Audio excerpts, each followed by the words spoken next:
जय श्री कृष्ण। राधे राधे। मित्रों, 10मा अध्यायમાં એટલે કે વિભૂતિ યોગમાં ભગવાને ત્રીજા શ્લોકમાં વાત કરી કે જે મને અનાદિ અને અજન્મા તરીકે જાણે છે અને લોક મહેશ્વરમ, દરેક લોકના ઈશ્વરોના મહાન ઈશ્વર તરીકે જાણે છે, એમનું શું થાય છે? ભગવાને એવું કીધું કે અસમ્મૂઢ મર્ત્યેષુ, એ બધા મનુષ્યની અંદર જ્ઞાની છે અને સર્વ પાપેહી, બધા પાપોમાંથી એમને છુટકારો મળી જાય છે, છૂટ મળી જાય છે. ભગવાને પહેલા શ્લોકમાં અર્જુનને કીધું હતું કે તું હવે આમાંથી આ જે ભૂય, ફરીથી હું તને જે કહું છું તે મમ પરમમ વચનમ, તે મારા પરમ વચન તું હવે સાંભળ. એ પરમ વચન શું હતા એ આ 3 શ્લોકમાં એટલે કે ચોથા, પાંચમા અને છઠ્ઠા શ્લોકમાં વાત કરે છે. ચોથો અને પાંચમા શ્લોકમાં માણસના વિવિધ ભાવોનું વર્ણન છે. જે 20 વિવિધ ભાવ છે એમનું વર્ણન છે. આપણે સમજણ માટે અને સમયના ધ્યાન રાખતા આપણે ચોથો અને પાંચમો શ્લોક અલગ કર્યો છે, સમજૂતીને અલગ અલગ આપી છે. હવે 10મા અધ્યાયના ચોથા શ્લોકમાં ભગવાન કહે છે કે બુદ્ધિ, જ્ઞાન, સમોહ, ક્ષમા, સત્યમ, દમઃ, શમઃ, સુખમ, દુઃખમ, ભવઃ, અભાવઃ, ભયમ ચ અભયમ એવ. આટલા ભાવ ચોથા શ્લોકમાં ભગવાને કે પ્રાણીઓના જે વિવિધ પ્રકારના ભાવ છે એમની વાત કરતા ચોથો અને પાંચમો શ્લોક ભગવાને કીધો છે. એમાં ચોથા શ્લોકમાં ભગવાને કીધું બુદ્ધિ, જ્ઞાન, સમોહ. બુદ્ધિ એટલે બુદ્ધિ, જ્ઞાન અને સમોહ એટલે અસમ્મૂઢતા. સમોહ એટલે અસમ્મૂઢતા. પછી ક્ષમા એટલે ક્ષમા.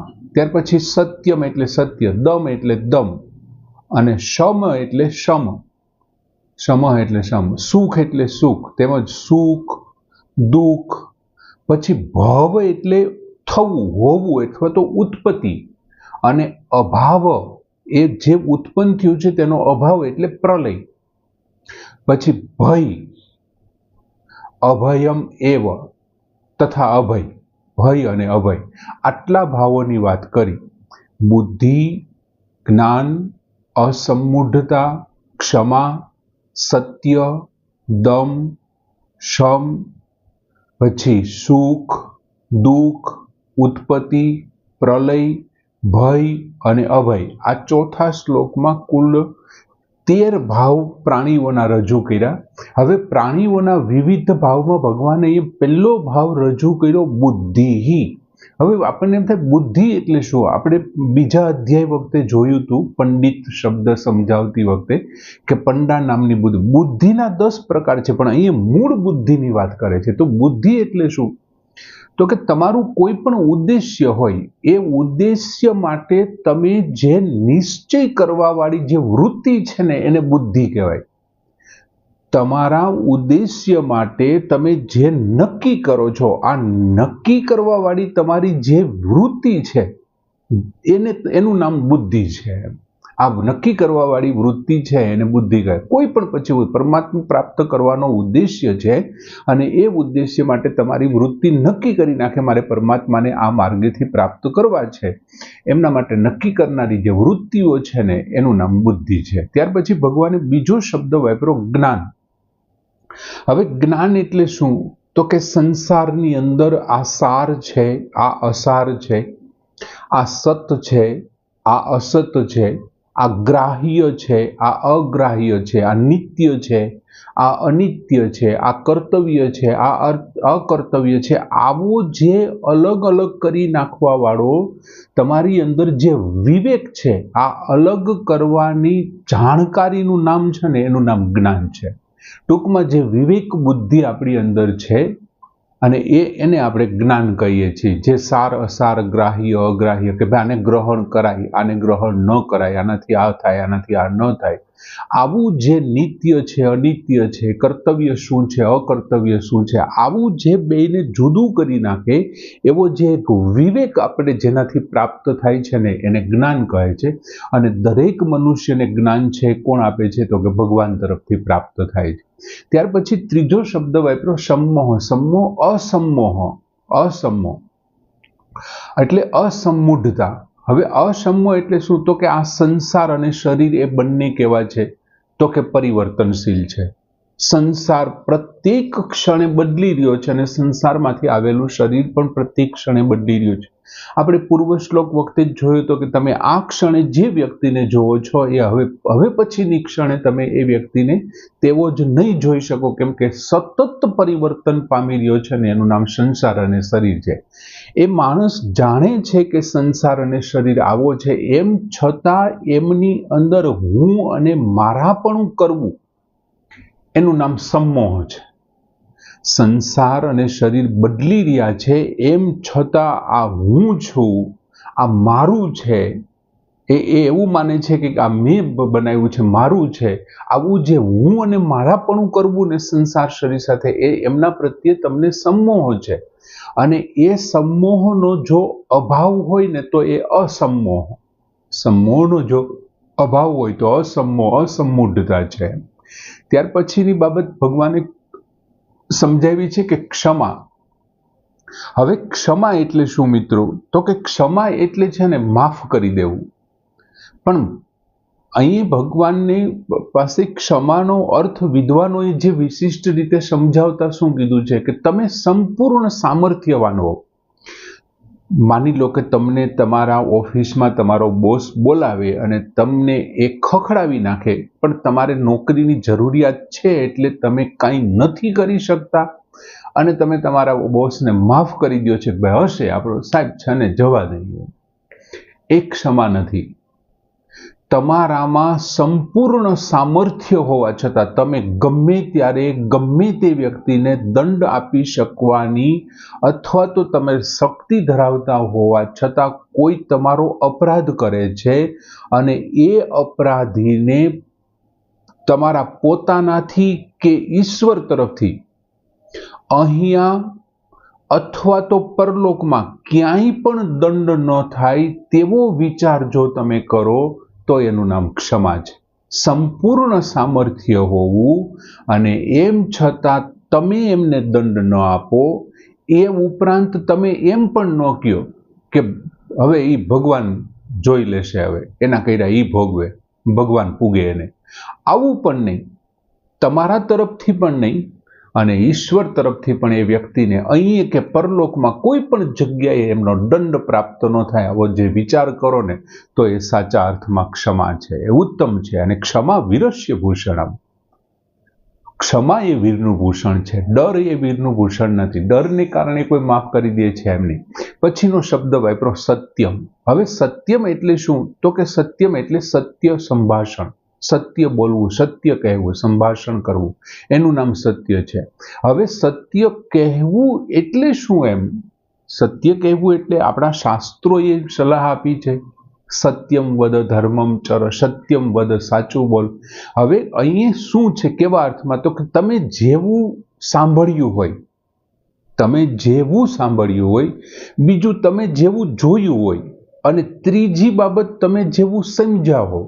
તમારું સાંભળવું, તમારું જોવું અને તમારું સમજવું, એને તે જ પ્રમાણે તમે જેવું જોયું છે, સાંભળ્યું છે અને સમજ્યા છો, એને એ જ રીતે કોઈ પણ સ્વાર્થ કે અભિમાન રાખ્યા વિના, એટલે કે સ્વાર્થ અને અભિમાનનો ત્યાગ કરી અને પોતાના કે બીજાના કોઈના હિત માટે એને વધતા કે ઓછા કર્યા વિના તમે જે સાંભળ્યું છે, જોયું છે અને જાણ્યું છે ને તેને તે જ રીતે કહેવું ને, એનું નામ સત્ય છે. એમાં તમારો સ્વાર્થ હોય કે બીજાનો કોઈનો સ્વાર્થ હોય, એના માટે ન તો તમે વધારો કે તમે ન ઘટાડો. તમે જે જોયું છે, જાણ્યું છે અને સમજ્યું છે એમના જ માટે તમારે કરવાનું છે, એમનું નામ છે સત્ય. ત્યાર પછીનો શબ્દ છે દમ. હવે દમ એટલે શું? તો કે દમ એટલે પરમાત્મા પ્રાપ્તિ માટે આપણે જે આપણી ઇન્દ્રિયો છે એ ઇન્દ્રિયોને વિષયોમાંથી ખેંચી લેવાની. ઇન્દ્રિયો 10 ઇન્દ્રિયો જે એમના ખાસ કરીને 5 જ્ઞાનેન્દ્રિયો જે એમના વિષયોની અંદર રચી પચી રહે છે એ પરમાત્મા પ્રાપ્તિ માટે નડતરરૂપ છે. પરમાત્માની પ્રાપ્તિ માટે એ વિષયોમાંથી ઇન્દ્રિયોને ખેંચી એને હટાવી અને એમને વશમાં રાખવીને એનું નામ દમ છે. ઇન્દ્રિયોને વિષયોમાંથી હટાવીને એને વશમાં રાખવીને એનું નામ દમ છે. હવે પછીનો શબ્દ ભગવાને વાપરો શમ. હવે શમ એટલે શું? તો કે જે મનથી સાંસારિક ભોગ છે એ સાંસારિક ભોગના ચિંતનમાંથી એને હટાવવું, એનું નામ શમ છે. હવે જો દમમાં શું આવ્યું? તો કે ઇન્દ્રિયોના વિષયોમાંથી હટાવી અને એને કાબુમાં રાખવાની, અને શમમાં શું આવ્યું? તો કે મનને સાંસારિક ભોગોમાંથી હટાવી લેવાનું. હવે જો તમે ઇન્દ્રિયોથી કોઈ ભોગ ભોગવો છો ને ત્યારે એની ઉપર કંટ્રોલ રહેશે, સામાજિક કંટ્રોલ રહેશે કે ભાઈ ફલાણો વ્યક્તિ મને જોવે છે, મારે આવું ન કરવું જોઈએ, નહીંતર મારો અપયશ થશે.